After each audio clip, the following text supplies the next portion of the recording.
Y ya me imaginaba los manes llegándome por aquí, así, y cogiéndome y subiéndome en una camioneta. Y dije, me mataron. Una persona entra voluntariamente a las FARC por seguridad social. Siempre quería ir a estudiar, o sea, pensaba en el estudio, ser alguien en la vida. Ser el hijo del mono Jojoy, se empieza a crear todo un contexto. Y ahí se empieza a dificultar muchas cosas. Como una salvación, mira, como buscando una libertad, como buscando lo que yo quería en mi vida. No, yo no quería cocinar, yo no quería nada de eso. Y yo veía en la guerrilla esa oportunidad de querer ser yo. por crear nuevos ideales. Desigualdad social. No tener una posibilidad de desarrollarse como mujeres fue un motivo de ingreso para la guerrilla. Y en general, digamos que lo que ocurre en la universidad pública en gran medida es un reflejo de lo que ocurre en el país, ¿sí? Porque la universidad pública se ha visto sometida a distintas lógicas de violencia física, pero también simbólica. En primer lugar hay que derrumbar el mito según el cual las FARC estaba llena de personas que estaban en contra de su voluntad.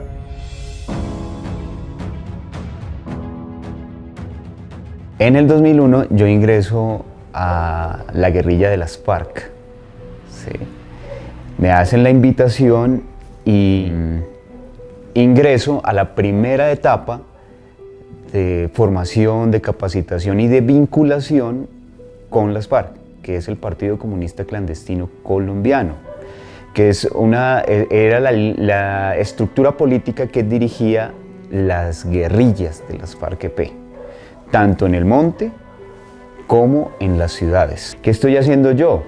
Yo estoy aún estudiando en la universidad, estoy estudiando sociología, desarrollando actividades de trabajo política del Partido Comunista clandestinamente. Ese proceso de capacitación lo hice muy rápido porque es que la capacitación no era, por ejemplo, verse en salones a estudiar, ¿no? No se podía, porque si usted se reunía en esa época del 2002, que es el año de la llegada del dictador narco paramilitar Álvaro Uribe Vélez a nuestro país, si usted se reunían dos personas en una cafetería y a un policía o alguien le daba por decir que usted estaba haciendo algo raro, se lo llevaban, lo metían a la cárcel o lo desaparecían incluso. Y más si usted de casualidad llegaba así a tener algo que ver en esa reunión con cosas de izquierda, de revolución.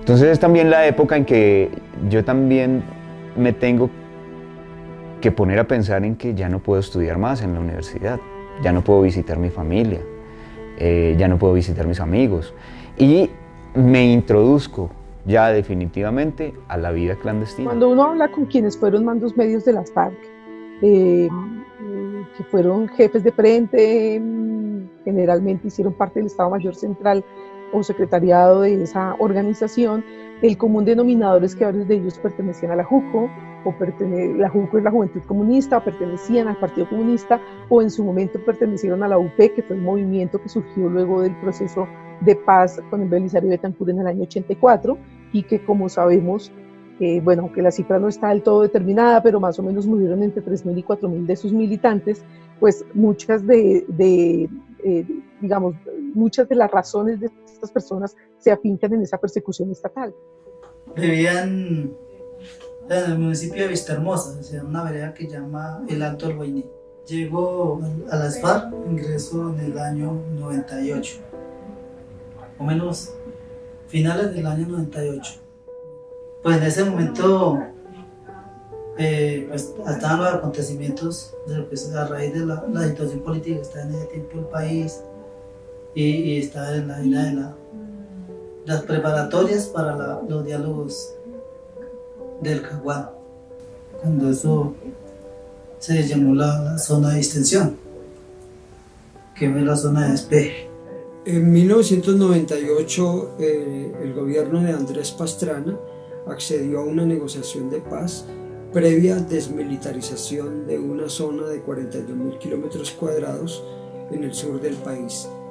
Las negociaciones se llevaron a cabo en esta zona de distensión, pero fue un proceso muy accidentado, lleno de escándalos políticos. Entonces, durante el Caguán, durante las negociaciones, como la población civil podía acceder a ese lugar, hubo muchos ingresos de jóvenes en ese momento pensando que sí, que esa idea de ponerse unas botas y ponerse un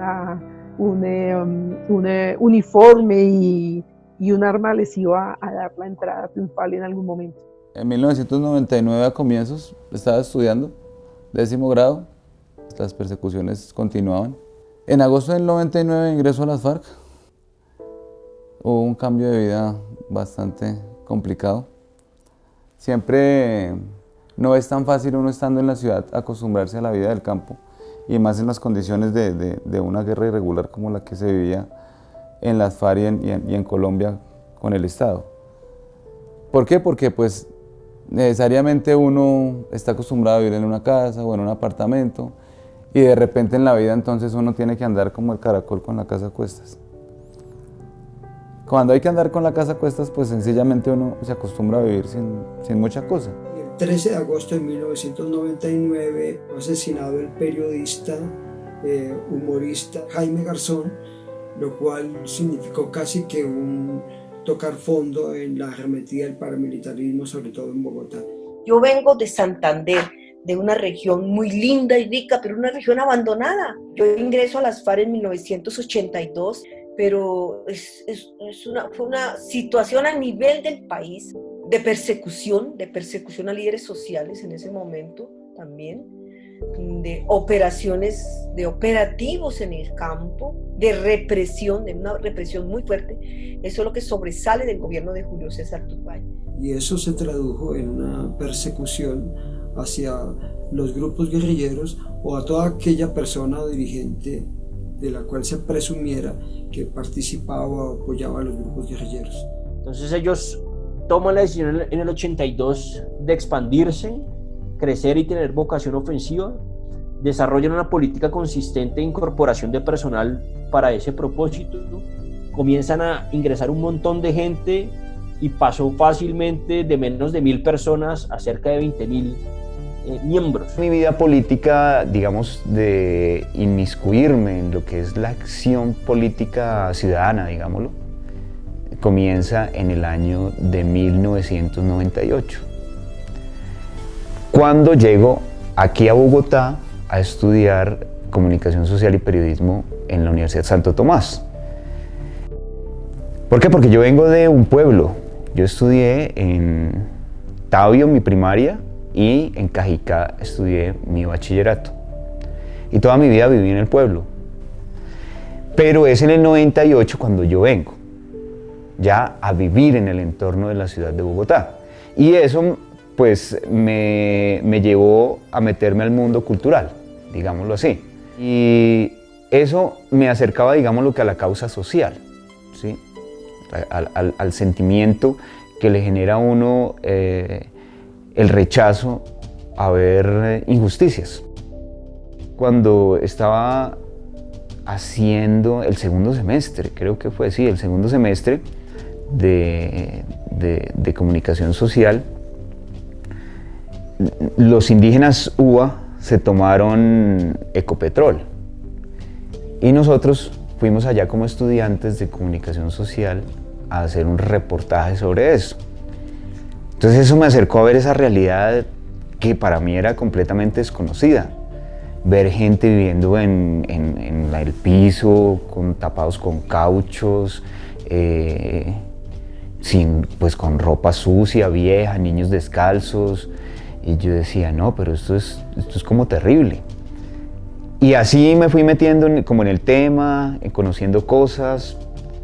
Y para esa época también están las marchas. Yo era joven y yo marchaba en todas. En contra de la guerrilla, en contra del Estado, en contra de todo, paz. O sea, la paz era lo que uno quería en ese momento, como que se acabaran las injusticias. Hay un autor que creo que captura muy bien esa idea cuando dice que el éxito de las FARC era que lograba cruzar la biografía con la historia, es decir, las trayectorias individuales con un destino colectivo. Pues yo me fui creciendo con esa vaina porque mi papá pues siempre mi papá fue del partido, fue de la Unión Patriótica. Entonces pues todo eso uno se va creciendo con esa dinámica y en ese tiempo pues escuchaba hablar mucho de Marquetalia, pues ya más o menos tenía pues unos 7, 8 años.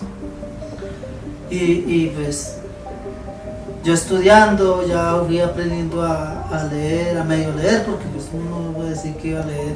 Entonces mi papá tenía una timba grande, y una timbita, y él la mantenía llena de libros y cosas de historia, de las FARC, en su inicio, de lo del 64, en la época de la violencia.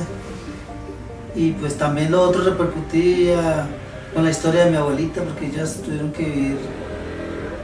tuvieron que vivir la violencia aquí en el Tolima. Y también había en un momento muy fuerte de la guerra, y hay muchos testimonios que lo muestran así, que las FARC obligaban a las familias a poner 1 o 2 de sus integrantes en la guerrilla.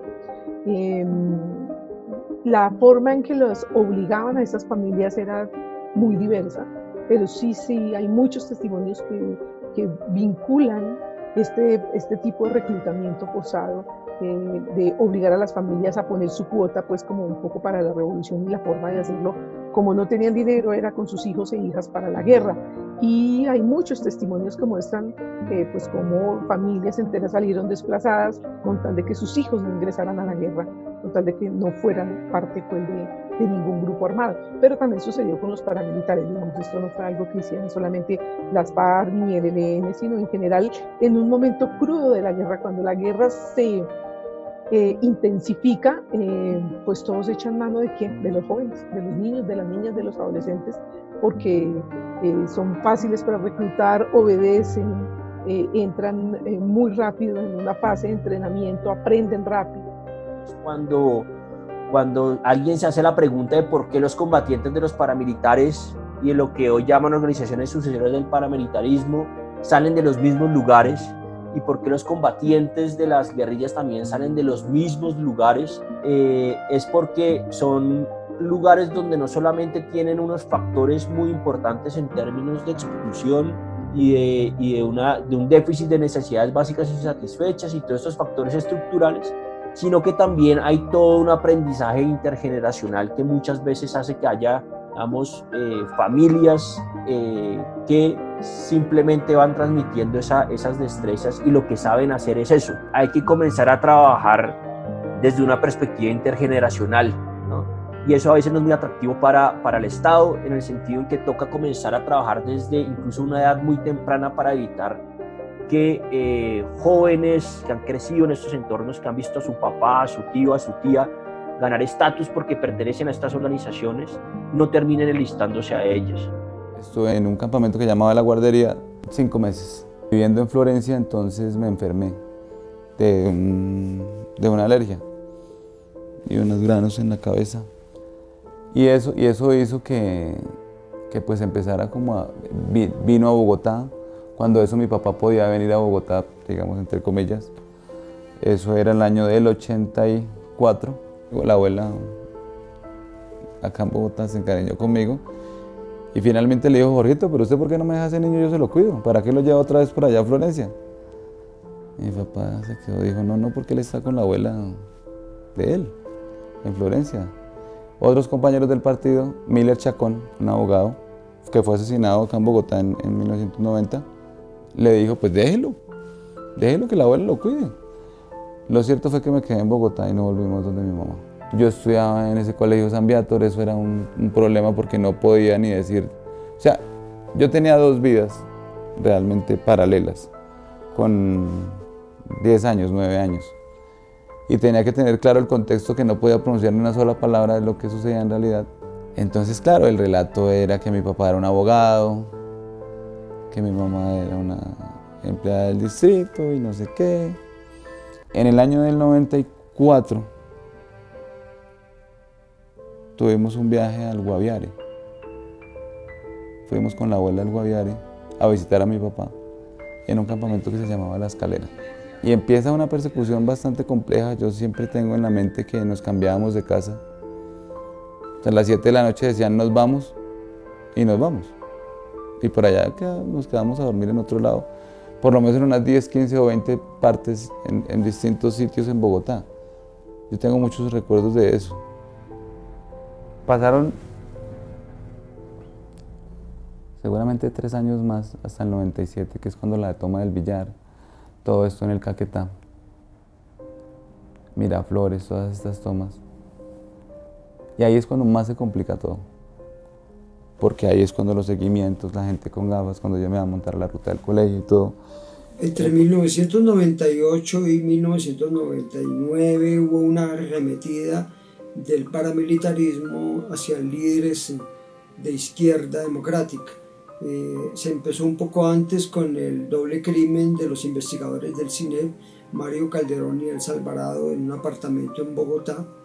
Luego fue asesinado en su oficina el abogado penalista Eduardo Umaña Mendoza, el 18 de abril de 1998. Mi núcleo familiar, mi vida, campesinos, mis padres trabajadores de la tierra o labradores de la tierra, una familia muy numerosa, pero como todas las familias campesinas con pocas oportunidades para el estudio, sobre todo era una aspiración de todos nosotros, pero sobre todo mi mamita era la que más insistía en que nosotras las mujeres, que éramos 9, estudiáramos, decía, estudiáramos para que fuéramos mujeres independientes, para que no dependiéramos de un hombre, para que no tuviéramos que ser las esclavas de los hogares. Pero también en mi hogar se sentía esa violencia estructural hacia la mujer. ¿Por qué estructural? Porque en la casa desde hace muchos y miles de años, ¿quién manda es el hombre? Y por supuesto en mi casa mandaba mi papá. Y por ejemplo a mí tenía tal vez 13, 12 años y mi hermanito tenía 11. Y para mí era inconcebible que era mi hermano el que iba a hacer mercado y yo no. Eso eso se graba en la memoria. Pero mi otra aspiración era ser médico por mi padre.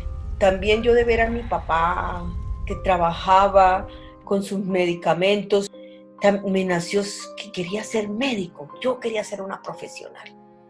Yo quería ser médico, a como diera lugar, quería ser médico. Ya después de que de nuevo me colocan a estudiar porque estaba haciendo cuarto de primaria y tenía 9 años, y estando en eso, mi mamá tuvo mellizos, 2 niñitos chiquiticos. Yo era la menor de 4 hermanas seguidas, entonces mi papá me dice que yo me vaya a estudiar, que me vaya a ver por mis hermanitos, porque no hay quien vea por mis hermanitos. Bueno, así me dejan 3 años sin estudiar. De nuevo puedo volver a estudiar y empieza mi ambición, digo yo, mi ambición, mi sueño de querer estudiar medicina. Pero ahí empezó otra dificultad económica para nosotras. Hay que pagar la pensión, el dinero para el bus. Las niñas en el campo empiezan a hacer una carga para los hogares. Entonces, porque la niña empieza a pedir todo y quiere de todo además, y los padres no están en esa capacidad económica de darle todo. Entonces, uno se vuelve una carga para el hogar.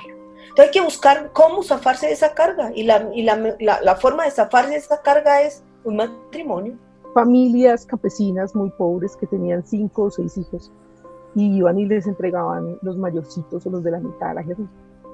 Y se los entregaban porque pues no tenían forma de mantener una familia tan grande.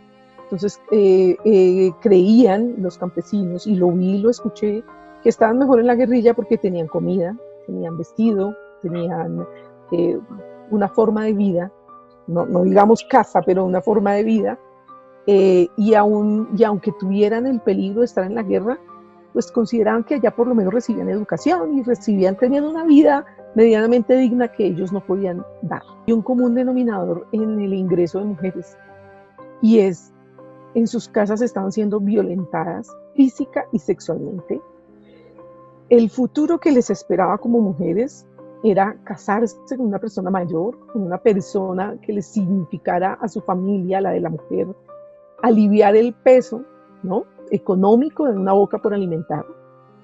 Y las mujeres estaban hechas para eso mucho, y todavía sigue siendo así en muchas zonas rurales, ¿no?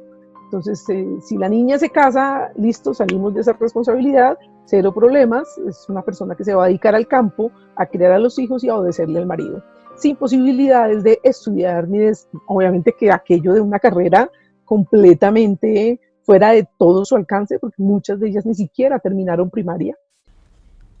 Así es que me ubica una persona de la Juventud Comunista que estudiaba sociología en la Universidad de Santo Tomás, porque la Juventud Comunista ya tenía células en universidades privadas, ya había incluso había células en la juventud, de la Juventud Comunista ya en la Santo Tomás, en la Javeriana y en otra universidad, no me acuerdo dónde, creo que en el Rosario. Entonces nosotros allá conformamos como el local, el radio se le llamaba eso, el radio de universidades privadas. Entonces nos reuníamos los que estudiábamos en universidades privadas para desarrollar actividades políticas desde los planes de la Juventud Comunista. Bueno, y entonces es así como yo llego a la Juventud Comunista en el año de 1998. Después de eso, entonces comienza mi vida más militante. Yo ya comienzo a participar en marchas, pero de corte de izquierda, ¿sí?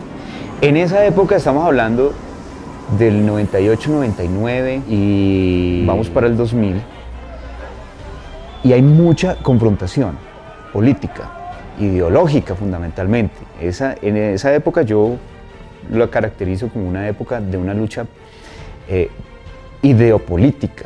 Eso hace que yo desarrolle el deseo y la inquietud por ir a estudiar sociología, pero dije no quiero sociología ya mismo, voy a estudiar en la Nacional. Cuando llegué allá, pues yo como que les gusté mucho a la gente de allá de la Universidad Nacional, a las células de la Universidad Nacional, tal vez porque era inteligente y además porque yo hacía cosas, que esa es una de las grandes, digamos, habilidades y características del comunista, pero una de las grandes deficiencias de nosotros en la izquierda colombiana, ¿sí? Y es que la gente no le gusta hacer cosas, a la gente le gusta hablar. Pues eso significa que yo radicalizo un tricito más mi lucha. ¿Por qué? Porque ya me vinculo a actividades de orden mucho más comprometidas, digámoslo así, que era salir a las pedreras, salir a pelear con los policías, salir a hacer cantidad de cosas que implica un poquito más de compromiso. Cuando triunfa la Revolución Cubana, ese es uno de los grandes íconos para muchos jóvenes en Colombia. Y el ver al guerrillero barbudo que bajó de la Sierra Maestra armado con su ejército y entró a La Habana y tal, eso fue una imagen icónica que incluso hoy todavía hay mucha gente que repite.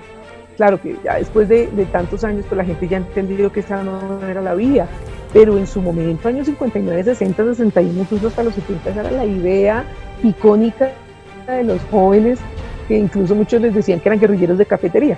Ese era un mote que se le ponía a muchos revolucionarios que hablaban de la guerra y de la revolución, estando en la universidad o en un café o lo que sea.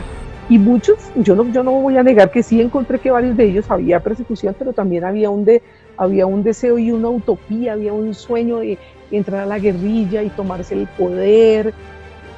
Y hasta que yo el momento que yo pedí el ingreso a las FARC, yo tenía 13 años, me pedí ingreso.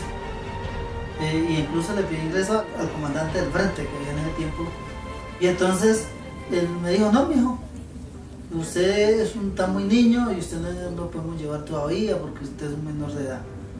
Cuando tenga los 15 años o 16 años, sí va a las FARC. Porque tenemos unas normas y unas normas de reclutamiento que no nos permiten llevar menores de edad a sesión de cosas. Digo, que han llegado muchachos jovencitos, digo, pero usted todavía no tiene la necesidad. Pasaron a 2 días, después yo pedí ingreso como a los 16 años. Tenía como 16 años, ya. Nos íbamos como 6, 7 muchachos. Ya también nosotros se nos complicó un poco la situación. Y así fue pasando, al último yo me quedé por ahí, seguí militando, pues seguí haciendo del movimiento comunista. Teníamos que salir a Villavicencio, salimos. Y me acuerdo la última vez que yo salí, que salimos a Villavicencio a un encuentro departamental de la Juventud Comunista. Y entonces, en esa época, pues el paramilitarismo estaba asesinando gente como un berraco. Ya nosotros también nos tenían en la mira. En el regreso nos dio por entrar a Granada, ya vio cómo estaba Granada de peligroso, Granada meta. Y llegamos a Granada y en esa entrada nos mataron 2 muchachos. Nosotros nos salvamos porque nos volamos. Cuando llegamos a la residencia, pues como yo donde me quedaba, el compañero era conocido. Cuando yo llegué ahí nos dieron no entren muchachos y vayan porque aquí vienen buscándolos para preguntando con lista en mano.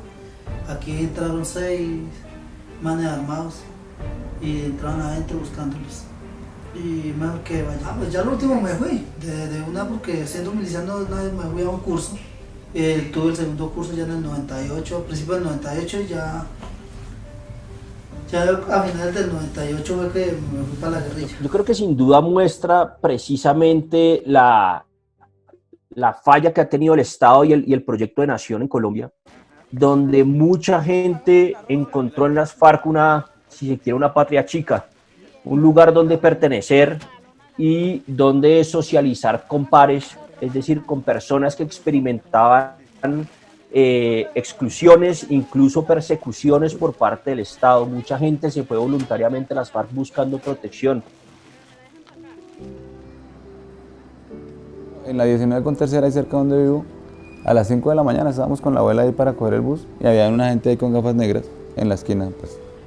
Y a las 5 de la mañana a esa hora no hay nadie, y antes menos, no había nadie ahí. Y pasaron, nos vieron, me monté a la ruta, fueron 6 días así.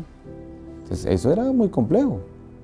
Sino que en el 97 ya amenazas de Carlos Castaño y todo esto, porque ya habían habido pues combates con los paramilitares en Córdoba. Y eso hace que pues empiecen a dificultar las cosas hasta para la misma vivencia y hasta para los mismos viajes allá. Obviamente casi nunca iba. Fueron 3, 4 veces que pude visitar a mi papá en todo ese tiempo. Y entonces la confrontación con los paramilitares también empieza a avanzar. Entonces, y una de las figuras pues más emblemáticas de la guerra, ponerlo así, de lo que el Estado ponía, pues era el Mono Ojoy. Entonces, buscar a la familia, el Mono Ojoy, la familia, los hijos, tal, pues es una práctica que no solamente han utilizado con otros, sino con muchas familias de dirigentes, de las y los dirigentes que han sido sobresalientes en el M-19, en las FARC, son prácticas que el Estado, como concepción de Estado, ha utilizado con toda la doctrina de teoría de seguridad nacional para pues, quitarle el agua al pez. Todos estos son factores de guerra sucia que hacen parte de este proceso. Sí, efectivamente es así. He conocido testimonios también de personas que no tuvieron otra salida que el exilio, después de haber sido torturadas, de haber sido violadas, etcétera, etcétera. Entonces, sí, muchas personas, como yo te decía al comienzo, ingresan allí por un simple proceso de protección, ¿sí? En términos de cuidar sus vidas. Efectivamente, porque pues, el Estado mismo no las puede garantizar debido a que el Estado hace parte de la contraparte, digamos, violenta en esta situación. Las opciones que me daban a mí como mujer, era, se casa, o si, como no puede estudiar, le toca casarse, ¿sí? Y como no puede estudiar, entonces, si se quiere ir a buscar un futuro en la ciudad que no lo hay, no lo encuentra uno, se va a trabajar de prostitución o a trabajar en una casa de familia. Entonces no encuentro la forma de realizarme. Entonces, ¿qué opciones me da el Estado? ¿Hacia dónde me tira el Estado? Y eso es lo que me obliga, las circunstancias de la vida, porque yo estoy en mi casa juiciosa con mis hermanos, teniendo ya casi los 17 años cuando llega la guerrilla. Yo quería esconderme, les tenía un miedo pavoroso, un miedo que incluso mi papá mismo nos había inculcado, protegiendo a los pequeños, porque uno pequeño y en el campo tiene la vida y el mundo libre para correr por todo lado y caminar. Uno de niño no ve el peligro, pero mi padre, para protegernos y para evitar que nosotros nos fuéramos de la casa, porque no permanecíamos, nos íbamos todos. Entonces mi papá y mi mamá, para que no hiciéramos eso, nos decían que ojo con la chusma, que nos iba a salir la chusma. Ese era el diablo de nosotros, la chusma. Y nosotros para la chusma era que eran unas personas horribles, feísimas, vestidas no sabíamos de qué manera, pero nos iban a asustar y ese era el peligro que nos podía representar. Y entonces uno ya le tenía miedo, ¿no? Desde pequeñito teníamos miedo. Claro, cuando llegan a mi casa la chusma, la guerrilla, porque yo me asusto terrible. Yo quería esconderme, yo no quería. Todo lo que me preguntaron, hasta con pelos y señales, lo conté, absolutamente todo. El punto de ruptura es la 7ª conferencia en el 82, donde básicamente lo que adoptan es el nuevo modo de operar, las unidades del trabajo o la comisión del trabajo de masas, y eran personas especializadas precisamente en buscar combatientes que fueran aptos, y ahí evidentemente que buscaban personas evidentemente que no fueran a ser infiltradas, ¿no? Entonces, por lo general, el proceso de incorporación estaba mediado por unas redes de sociabilidad previos que venían, por ejemplo, de las zonas donde controlaban, ¿no? Es decir, no se iban a reclutar al terreno del enemigo, sino que era ahí en las mismas veredas donde ellos controlaban, conocían la población, a las familias, y las familias los conocían a ellos. Entonces como que se me fue haciendo la idea, me quiero salir de la Juventud Comunista, me quiero salir de la Juventud Comunista. Hasta que un día definitivamente asesinan a un compañero que se llama Giovanni Blanco, que era un estudiante de medicina de la Universidad Nacional. Salimos a hacer un tropel y ahí en la cortina de muchachos que estábamos tirando piedra, le meten un tiro a él acá en el corazón, es un tiro de francotirador, y lo matan. Y es cuando me contacta la persona que te digo, de las FARC. Un día cualquiera de agosto del año 2001, él me hace la invitación. Y yo le digo, listo. Yo le digo, listo, voy a meterme a la guerrilla de las FARC. ¿Por qué? Porque después de todas esas cosas que yo he visto, que viví en la universidad, que viví en la Juventud Comunista, que comencé a ver gente que vive como que todavía en la animalidad, digámoslo, en una situación de precariedad completamente terrible. Entonces, como yo comencé a meterme allá en ese ambiente, yo decía, esto es terrible, esto lo tenemos que cambiar. Y esta realidad no se puede cambiar en este momento de otra forma que no sea mediante el uso organizado de la violencia del pueblo. En este caso, la guerrilla de las FARC. En primer lugar hay que derrumbar el mito según el cual las FARC estaba llena de personas que estaban en contra de su voluntad. Si eso hubiera sido así, las FARC nunca hubieran tenido la capacidad militar que alcanzaron a tener. Y se habla mucho que el enlistamiento estaba motivado por incentivos materiales, por dinero, por estatus, y sabemos claramente que un combatiente de las FARC no recibía un sueldo.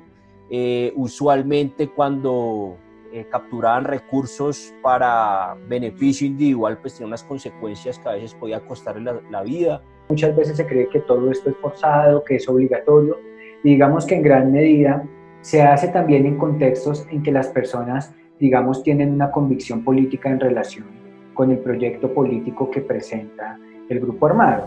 Pues en ese tiempo a mi papá le tocaba huir porque lo buscaban para matarlo, y a uno pues le remetían contra, aparte buscaban lo de la familia, el padre de uno para matarlo, agredían a la familia y lo agredían a uno, entonces, y no tenían con eso, pues robaban, quemaban, encontraban, y cualquier cosa que encontraban así le metían candela.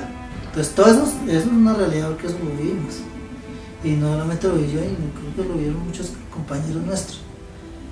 Entonces pues todo eso son cosas que van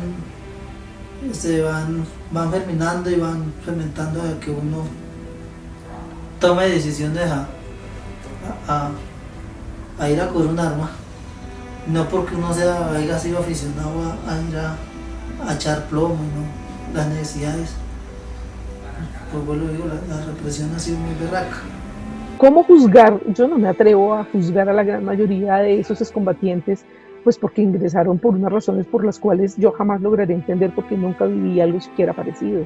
Que ya adentro cometieron delitos, claro, y eso no lo vamos a negar. Muchos terminaban allí por hambre, por exclusión, porque lo único que conocieron en sus pueblos como autoridad fue la guerrilla.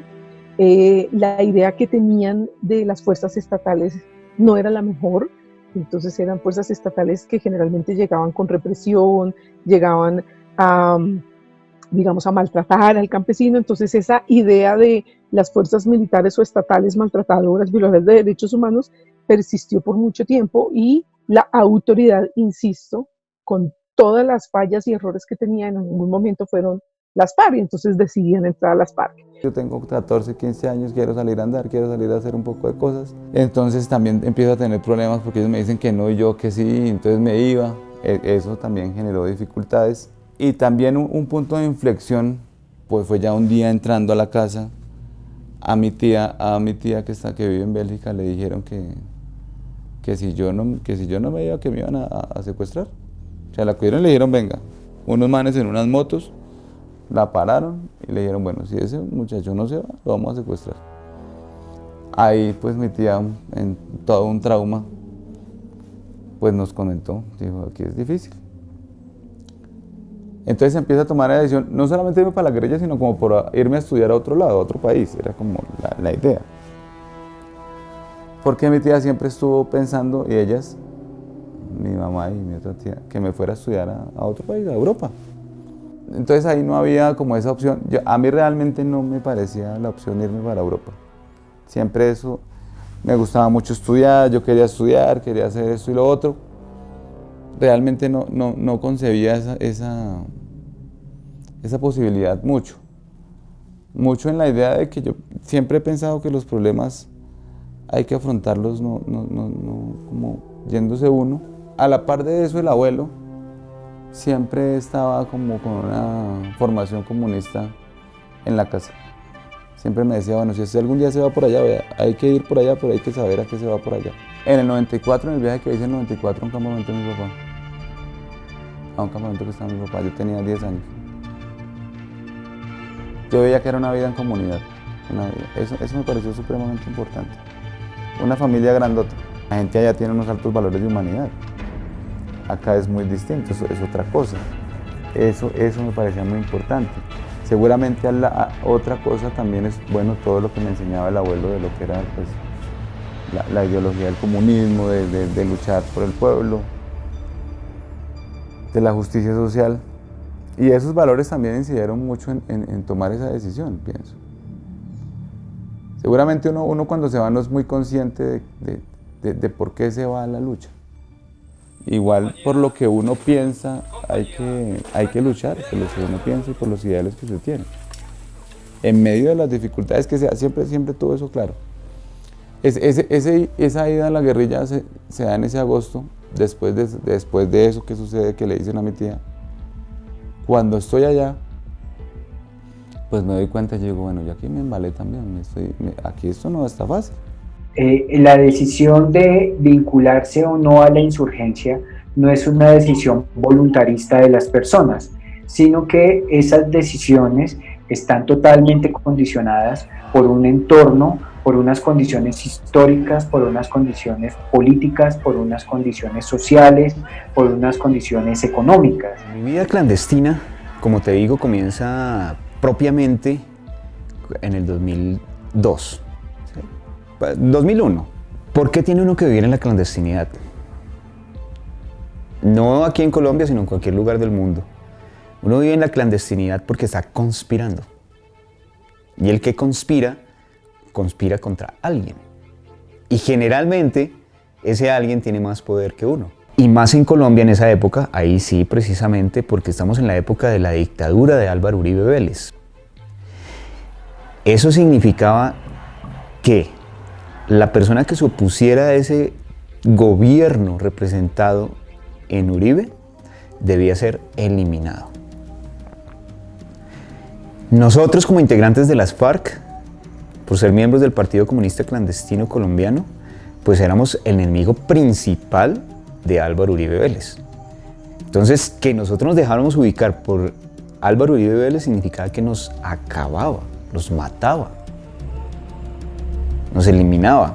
Y así duré hasta que, como te digo, cuando se generan unos problemas graves de seguridad aquí conmigo en la ciudad. Yo ya había ido al monte varias veces, había vuelto y así sucesivamente. Y pues me lo comprobaron. ¿Por qué?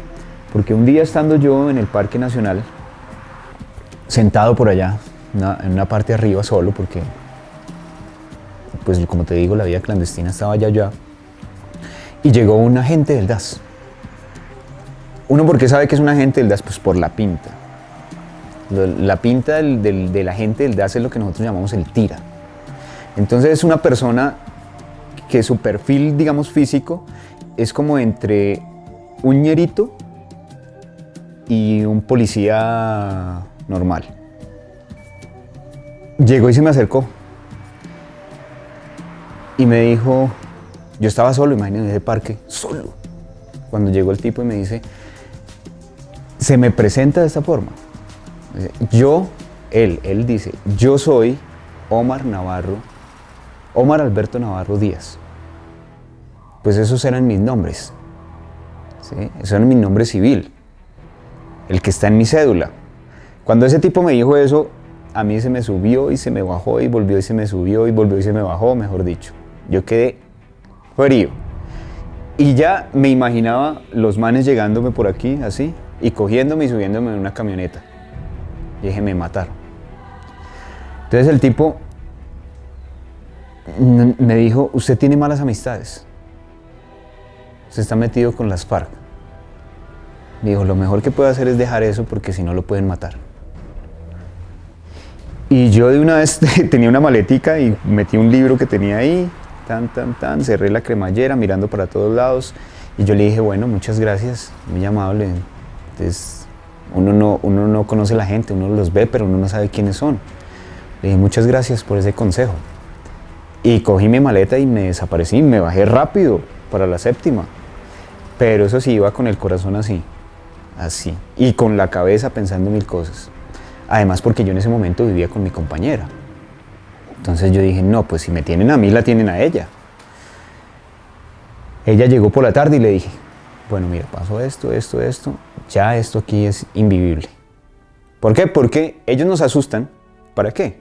Para que dejemos de estar en las FARC. Pero yo no lo iba a hacer porque yo estaba muy convencido de que eso era lo que yo debía hacer.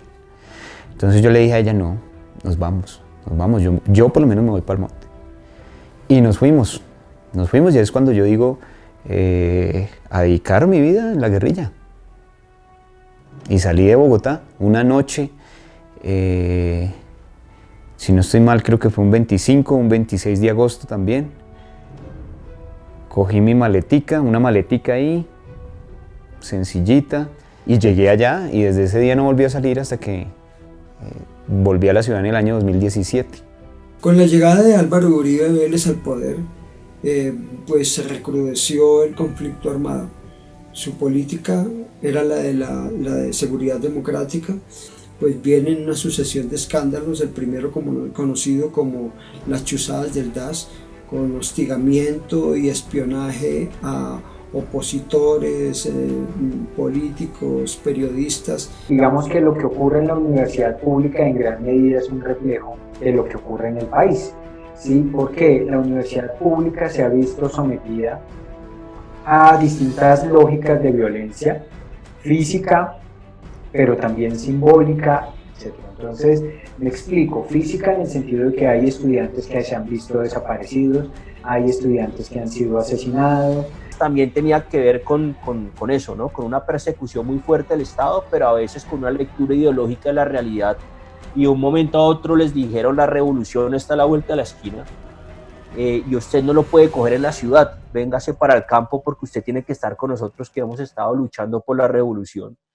Y la persona convencida se fue y se metió a la guerrilla, y la revolución nunca llegó y duró más de 20 años dentro de las FARC. La sorpresa que yo me doy ahí es que ellos son totalmente diferentes al concepto que ya tenía. Estando solita con mis 6 hermanitos, yo no tengo queja, no, en absoluto, de que maltrato o un grito, nada. Cuando regresan, que regresan como al otro día o a los 2 días, yo no recuerdo ya cambia porque no tengo son las mismas personas y cambian porque ya habían estado ahí, yo estoy más tranquila. Siguen preguntando en cosas, están ahí, se van, de nuevo regresan, yo estoy solita y yo soy la jefe del hogar. Entonces, lo que recibo de ellos es ayuda. Ellos llegan y me ayudan a traer las vacas, por ejemplo, me ayudan a cargar la leche y yo me voy a llevar la leche, vuelvo y encuentro todo bien, ¿no? Yo no encontré nada raro, por ejemplo, hayan esculcado, por ejemplo, mi casa, nada en absoluto. Ellos se retiran, ahí están mis hermanos, y eso, por supuesto, va generando una relación de confianza hacia ellos, porque ya uno ve que no va a hacer nada. Ahí las modalidades variaban, pero, digamos, uno en los contextos campesinos que ellos controlaban tenía mucho que que ver con ir a las casas de las personas, ¿no? De los campesinos, presentarse en sus casas, ayudarles digamos, a poner las cercas y hablarles un poco de lo que era las FARC, de lo que querían hacer. En otro viaje viene una compañera que yo la admiro muchísimo porque es mi referente, pues yo la veo allá dando órdenes. Mejor dicho, ese es mi héroe en ese momento, para mí se convirtió en ese ídolo, esa mujer. Eso fue sorprendente. ¿Por qué una mujer hace eso? ¿Qué tiene que hacer? ¿Y por qué? ¿Y por qué? ¿Y por qué? ¿Y por qué? Entonces yo empiezo a preguntarles a ellos por qué les da órdenes, por qué ellos le obedecen, por qué tuvo que hacer ella para llegar a ese estatus, por ejemplo. Todo eso empiezo a preguntar y a investigar con ellos mismos. Y dije, después de escucharlos, dije, no, ¿me llevan con ustedes? Me dijeron, no, yo no. Usted tiene aquí una responsabilidad, usted tiene sus hermanitos, usted no se puede ir así, dejar a usted sus niños ahí. Cuando venga su mamá hablamos, efectivamente cuando vino mi mamá hablamos de nuevo. Me dijeron que por qué no me iba a estudiar mejor. Dije, no, pues que no hay plata, mi papá no tiene plata para darme estudio. Bueno, lo pensamos. Al fin les dije, no, yo me voy. Huyéndole también a ese matrimonio que ya se me aproximaba. Esa es otra causa que yo no quiero casarme, no puedo estudiar, no tengo cómo, no hay dinero, no puedo ser lo que yo en este momento sueño. Me voy. Como una salvación, mira, como buscando una libertad, como buscando lo que yo quería en mi vida. No, yo no quería cocinar, yo no quería nada de eso, y yo veía en la guerrilla esa oportunidad de querer ser yo. Yo me voy con ellos, imagínate, me dejan pensando ahí una semana que si estoy decidida a ingresar o no, que reflexione bien, y regresaron, se cumplió la semana y regresaron, y efectivamente les dije, no, ya tengo una decisión tomada, yo me voy con ustedes. La guerrilla fariana representó una alternativa de vida para los jóvenes hombres y mujeres del campo. ¿Por qué? Por las causas sociales de abandono, porque el Estado nunca se pensó una política pública de apoyo a la juventud como hoy en pleno siglo XXI no la hay. Cuando uno se va para la guerrilla o piensa en la guerrilla en esa época, a partir de las lecturas, a partir de la película, a partir del sueño, de la ilusión, uno se imagina al guerrillero como un gran héroe. Cuando estoy allá, pues me doy cuenta y digo, bueno, yo aquí me embalé también, aquí esto no está fácil. Claro, yo tenía 16 años, un cambio extremo de vida. Llegar a las FARC, pues, es un cambio total, es un cambio en absoluto, porque uno se encuentra en un nuevo mundo. La guerra no es fácil, ¿no? Una guerra es dura. Yo llego a la guerrilla y los primeros días, evidentemente, es una cosa muy bonita, porque está uno llegando, es lo hermoso, como siempre. Pero ya cuando uno lleva 1 año, lleva 2 años, ya se da uno cuenta cómo es la vida propiamente en el monte, y en la guerrilla, y en las FARC. Lo que es duro, sí, claro, en un combate es berraco mirar a un compañero, mirar a uno morir los compañeros al lado de uno, caer en el combate, y muchas veces no poder ni sacarlos, eso es lo más berraco. No, lo más difícil para mí fue haber dejado la opción de estudiar. Para mí eso fue determinante en la vida. Y así había un muchacho, se llamaba Humberto. Y viene un bombardeo, por Dios, y me tocó recogerlo. ¿En qué circunstancias? Todo destrozado, ay no. Pero la realidad cuando yo llegué a la guerrilla, ya, esa fue la realidad dura. ¿Qué es lo más duro que yo viví y que por eso estoy tan convencido ahora? Cada día de mi vida me levanto convencido de que la guerra nunca más puede ser en nuestro país, porque yo me fui para la guerrilla dejando a mi mamá acá en la ciudad. Estuve en la guerrilla y volví acá y mi mamá ya no está. Ella está muerta. Ella murió 5 años antes de que yo saliera del monte, de los diálogos de paz. Ella murió en el 2012 y yo salí en el 2017. Y tener ese dolor todos los días de no haberla visto, para mí es lo más duro. Es lo más duro, porque yo me ilusionaba. Cuando llegamos a La Habana, yo me ilusioné que quería ver a mi mamá y que le iba a ver. Porque antes no me ilusionaba eso, porque yo estaba convencido de la guerra y que me iba a morir en la guerra y que nunca más iba a volver a ver a nadie, entonces no.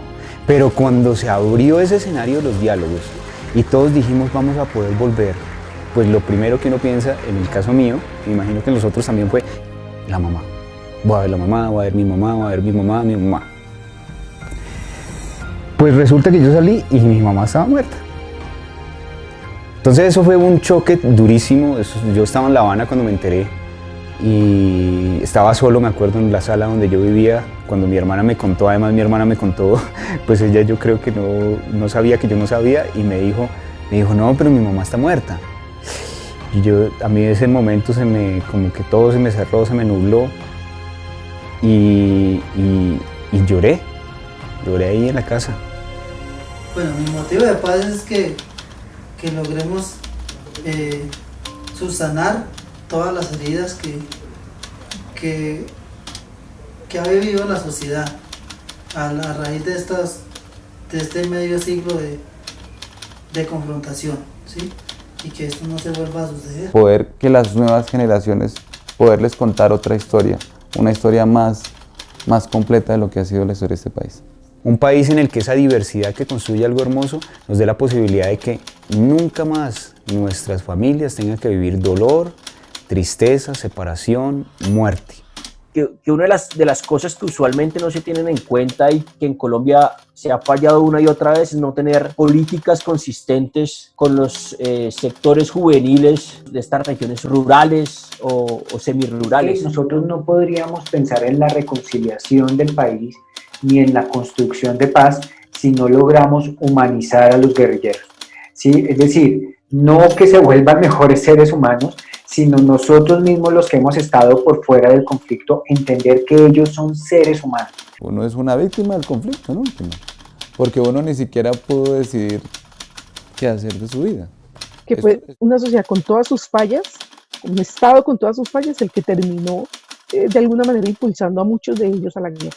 La guerra deja dolor, la guerra destruye familias, la guerra destruye, si destruye las familias, destruye la sociedad. La guerra deja profundas heridas y un no a la guerra y un sí a la paz, firmemente comprometidos con la paz, porque viví la guerra, porque me tocó la guerra. Por eso digo, no más a ella, sí a un país justo y equitativo que entre todos podemos construir.